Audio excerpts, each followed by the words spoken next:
इसमें जो कुंभकर्ण है वो धर्मेंद्र प्रधान है, और धर्मेंद्र प्रधान के लिए मैंने लिखा है कि यदि राजपाट नहीं संभाल पा रहे हो तो राजगद्दी छोड़ो। ऐसा अरविंद केजरीवाल ने कहा। जेनजी सड़कों पर उतरे, सरकार का तख्ता पलट कर दे। राहुल गांधी कहते नजर आते हैं कि जेनजी सड़कों पर उतरे, ये कर दे। हमने देखा, मैं बता रहा हूँ, हमने देखा जेनजी नेपाल में सड़कों पर उतरा, पूरा देश जला दिया। बांग्लादेश में सड़कों पर उतरा, पूरा देश जला दिया। देख लीजिए क्या हालात है बांग्लादेश के।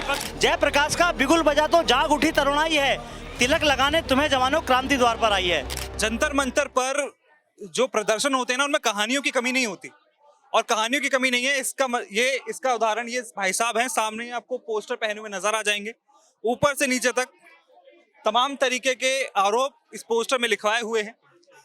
अपना अपना तरीका है सबके अपने अपने प्रदर्शन का। जानने की कोशिश करेंगे कि छात्रों के लिए जो प्रदर्शन ये हो रहा है, पेपर लीक को लेकर हो रहा है या तमाम और मुद्दों को लेकर हो रहा है, आखिरकार वो ये पोस्टर लेकर यहाँ क्यों आए हैं और इसके पीछे क्या कारण है।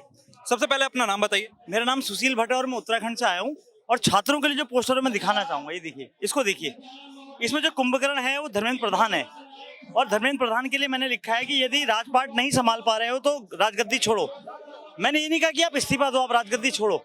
और बात अगर लंका की करें तो इसी लंका में मैं 11 वर्ष पूर्व हुआ करता था। मैंने वहाँ, आप बीजेपी में था जी। दरअसल मैंने वहाँ लोकतंत्र की बात कही, मैंने कार्यकर्ताओं के सम्मान की बात कही, और मैंने कहा काबिलियत के आधार पर जिम्मेदारी मिलनी चाहिए संगठन के अंदर। इतना कहने पर मुझे पार्टी से निकाल दिया, जबकि मैं 3 बार सक्रिय सदस्य रहा हूँ, प्रदेश का पदाधिकारी रहा, और मेरा निष्कासन अलोकतांत्रिक था। मतलब बिना अनुशासन समिति में ले जाए मुझे 6 साल के लिए पार्टी से निकाल। आप किसी पार्टी में? मैं किसी पार्टी में नहीं हूँ, तभी ये बात कह पा रहा हूँ। यदि मैं किसी पार्टी में चला जाता तो मैं ये बात कहने का अधिकारी नहीं होता। क्योंकि सबसे बड़ी बात यह है कि जैसे लंका के राजा रावण ने अहंकार में आकर भरे दरबार से अपने भाई विभीषण को लात मारकर निकाल दिया था, मेरा निष्कासन ठीक उसी प्रकार का है।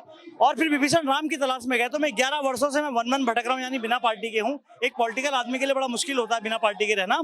और मैं प्रभु श्री राम की तलाश में हूँ कि हे प्रभु श्री राम, आखिर आप हैं कहाँ? क्या आप वन में हैं, क्या आप अयोध्या में हैं, या फिर आप राजनीति में हैं, क्योंकि आपको राजनीति में ले आए हैं। हे प्रभु, आप जहाँ कहीं भी हो, कृपया मेरे मन की बात सुनिए और मुझे दर्शन दीजिए, मैं आपकी शरण में आना चाहता हूँ जी। तो अभी आप जो जिस राजनीतिक राम को ढूंढ रहे हैं वो कांग्रेस में नहीं मिले, कांग्रेस से ऑफर आए या किसी और पार्टी से? आम आदमी पार्टी ने भी चुनाव लड़ा था उत्तराखंड में, उनसे ऑफर आए, या निर्दलीय चुनाव लड़ने की कोशिश नहीं करी? अगर पॉलिटिक, आपने कहा पॉलिटिकल आदमी के लिए 11 साल निकालना बड़ा मुश्किल हो जाता है। पार्टियों का क्या हिसाब है? पहले पार्टियों में नेता होते थे, खासकर कांग्रेस में लीडर होते थे, लेकिन अब भाजपा में क्या होते हैं? भाजपा में भक्त होते हैं, भक्त यानी कि डीलर। भाजपा में डीलर होते हैं, कांग्रेस में चमचे होते हैं। और आम आदमी पार्टी पॉलिटिकल पार्टी नहीं, वो एक एनजीओ है, क्योंकि उसमें वॉलंटियर होते हैं और वो खुद संयोजक लिखते हैं। क्योंकि किसी भी राजनीतिक दल का जो अध्यक्ष होता है वही पार्टी चलाता है, वो राष्ट्रीय संयोजक लिखते हैं, वहाँ का कोई राष्ट्रीय अध्यक्ष नहीं है। आपका झुकाव थोड़ा आम आदमी पार्टी की तरफ लग रहा है मुझे। नहीं, वो एनजीओ है। मैं बता दो रहा हूँ, तीनों पार्टियों का मैंने डिफाइन कर दिया कि भाजपा में डीलर होते हैं, कांग्रेस में चमचे होते हैं, और आम आदमी पार्टी ही नहीं मानता हूँ उसको, वो एनजीओ है, क्योंकि वो वॉलंटियर होते हैं जी। तो आपने फिर आप कब से, कितने दिन से यहाँ पर आए प्रदर्शन स्थल पर? मुझे 1 सप्ताह होने वाला, और इतनी गर्मी में पहना हुआ है। और सबसे बड़ी बात है कि छात्र यहाँ आंदोलन कर रहे हैं और धर्मेंद्र प्रधान के कान में जूं तक नहीं रेंग रही है। इस देश में पहली बार कोई छात्र आंदोलन थोड़ी ना हो रहा है। सन 1990 की बात करें तो वीपी सिंह के खिलाफ छात्र सड़कों पर था, वीपी सिंह की सरकार चली गई, वीपी सिंह की कुर्सी चली गई। और 1973-74 की बात करें तो गुजरात में आंदोलन हुआ चिमन भाई पटेल के खिलाफ, जो वहाँ के चीफ मिनिस्टर थे, उनकी भी कुर्सी चली गई। महंगाई और भ्रष्टाचार के खिलाफ वहाँ पर आंदोलन हुआ था।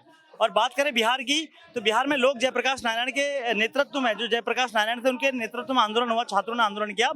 और जयप्रकाश नारायण ने पटना के ऐतिहासिक गांधी मैदान से संपूर्ण क्रांति का नारा दिया। जब मैं छात्र आंदोलन की बात समझने की कोशिश करता हूँ और ये सारी चीजें देखता हूँ, तो मुझे ऐसा लगता है कि इस प्रोटेस्ट का, चलिए छात्र अपनी जगह पे अपनी मांगों को लेकर ठीक है, पेपर लीक नहीं होना चाहिए, बिल्कुल नहीं होना चाहिए, बात बिल्कुल ठीक है।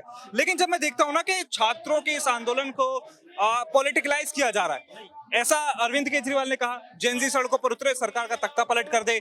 राहुल गांधी कहते नजर आते हैं कि जेनजी सड़कों पर उतरे, ये कर दे। हमने देखा, मैं बता रहा हूँ, हमने देखा जेनजी नेपाल में सड़कों पर उतरा, पूरा देश जला दिया। बांग्लादेश में सड़कों पर उतरा, पूरा देश जला दिया। देख लीजिए क्या हालात है बांग्लादेश के। मैं बस की कुछ नहीं है, इसलिए दूसरे कंधे पे तीर बंदूक रख के चलाना चाहते हैं। बड़ा दुर्भाग्य है, ये छात्रों का आंदोलन है, सबसे बड़ा दुर्भाग्य है। और देखिए, जब जयप्रकाश नारायण ने जब आंदोलन किया था तो घर घर में एक नारा गूंजा था, जयप्रकाश का बिगुल बजा तो जाग उठी तरुणाई है, तिलक लगाने तुम्हें जवानों क्रांति द्वार पर आई है। तो सारे जो नौजवान है, जो युवा साथी है, उनको तिलक लगाने क्रांति उनके द्वार पर आई है, और सारे नौजवान यहाँ पर हैं जी। शुक्रिया आपका हमारे साथ बात करने के लिए। बाकी और छात्र भी यहाँ मौजूद हैं, उनसे बात करेंगे।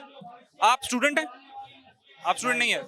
अच्छा, तो यहाँ पर ऐसा नहीं है कि सिर्फ काम के लोग हैं, और भी बहुत सारे लोग हैं जो यहाँ पे सिर्फ या देखने प्रदर्शन को आए हुए हैं, या फिर ये कह लीजिए कि सिर्फ मजे लेने के लिए इस प्रदर्शन में आए हुए हैं। बाकी लोगों से बात करेंगे, आगे बढ़ेंगे।